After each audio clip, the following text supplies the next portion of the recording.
Students, कल हम लोगों ने डाइजेस्टिव सिस्टम के बारे में पढ़ लिया था। कौन कौन से ऐसे ऑर्गन्स हैं जो हमारे फूड को डाइजेस्ट करते हैं। आज हम उनको डिटेल में पढ़ेंगे।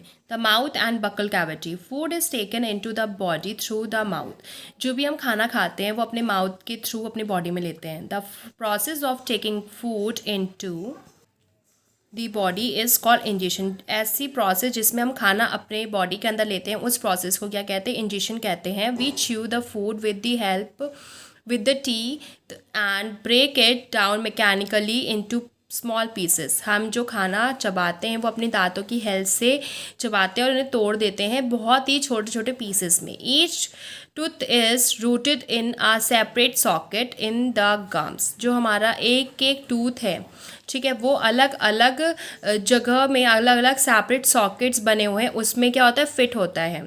Our teeth very in appearance and perform different function. जो हमारे दांत हैं वो अलग अलग तरह से दिखते हैं और अलग अलग काम भी करते हैं। Accordingly they are given different names. और उसी हिसाब से उनके नाम भी दिए गए हैं। जैसे कि फिगर 2.3 में आप देख सकते हैं। ये 2.3 में फिगर में देख सकते हैं आप। हमारे पूरे टोटल कितने टीथ होते हैं? 36 होते हैं, ठीक है। जो हमारे सबसे पीछे वाले जो 3 दांत होते हैं, इधर के 3, इधर के 3 और ऊपर के भी 3 कितने हो गए? 3 टू द 6 और ऊपर के भी 6, 12 हो गए। 12 टीथ जो होते हैं वो मोलर होते हैं, ठीक है।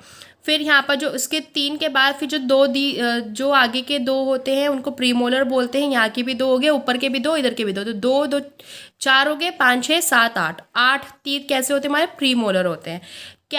कैनन सिर्फ 2 दांत होते हैं, एक इधर और एक इधर होता है। जो हमारे आगे वाले 4 को छोड़ के जो 5वां दांत है ऊपर और नीचे वाले, वो हमारे कैनल होते हैं। और इंसिजर्स, सबसे आगे के जो 4 दांत हैं ऊपर के और नीचे के, उन्हें क्या बोलते हैं? इंसिजर्स बोलते हैं। Milk teeth and permanent teeth. अब मिल्क दूध के दांत कौन से होते हैं? परमानेंट टीथ कैसे होते हैं? Do you remember about falling of your teeth some ages ago. आपने कभी याद है आपको कि जब आपके दांत गिर रहे थे कुछ सालों पहले? The first set of teeth grows during infancy and they fall off at the age between 6 to 8 years. जो हमारे सबसे पहले जो दांत उगते हैं, ठीक है, वो हमारे इन्फेंसी में उगते हैं, जब हम बचपन में, ठीक है। उसके बाद क्या होता है? जब हम 6 से 8 ईयर्स के होते तब तक वो सारे दांत हमारे गिर जाते हैं।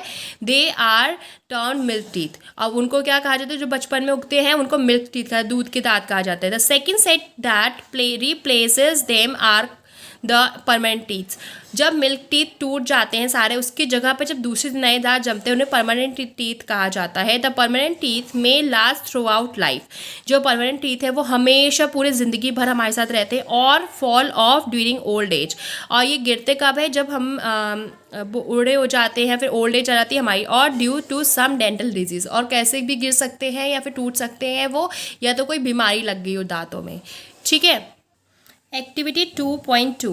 Wash your hands, look into the mirror and count your teeth. आपको हाथ धुलना है पहले, फिर क्या करना है? अपने मिरर में, शीशे में अपने सारे दांतों को गिनना है। Use your index finger to feel the teeth. आपको इंडेक्स फिंगर यूज़ करनी है अपने दांतों को फील करें, महसूस करने के लिए। How many teeth of kinds of teeth could you find. आपने कितने प्रकार के दांत अपने मुँह में पाए? Take a piece of an apple और ब्रेड एंड ईट इट। आपको करना है एक एप्पल का पीस ले लो या फिर आप ब्रेड खा लो।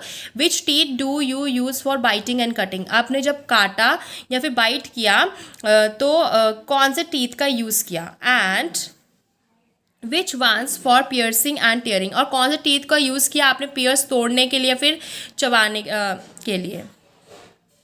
Also find out the ones that are use for chewing and grinding. और फिर और ये भी बताओ कि आपने चबाने के लिए, ग्राइंड मतलब एकदम पीसने के लिए कौन से टीथ यूज़ किए? Record your observation in table 2.2। आपने जो भी ऑब्जर्व किया होगा एप्पल खा के या फिर ब्रेड खा के, उसको इस टेबल में फिल करना है। कटिंग एंड बाइटिंग टीथ कौन से थे, ठीक है।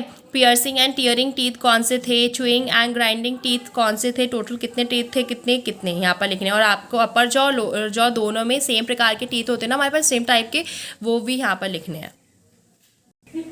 Our mouth has the salivary glands. हमारे मुंह के अंदर सलाइवरी ग्लैंड्स होते हैं। थूक, सलाइवरी ग्लैंड जो थूक निकालती हैं, ऐसी ग्रंथियाँ, विच सिक्रीट सलाइवा, वो थूक निकालती हैं। Do you know the action of saliva on food. क्या आपको पता है जो सलाइवा का क्या महत्व है हमारे खाने के ऊपर? Let us find out.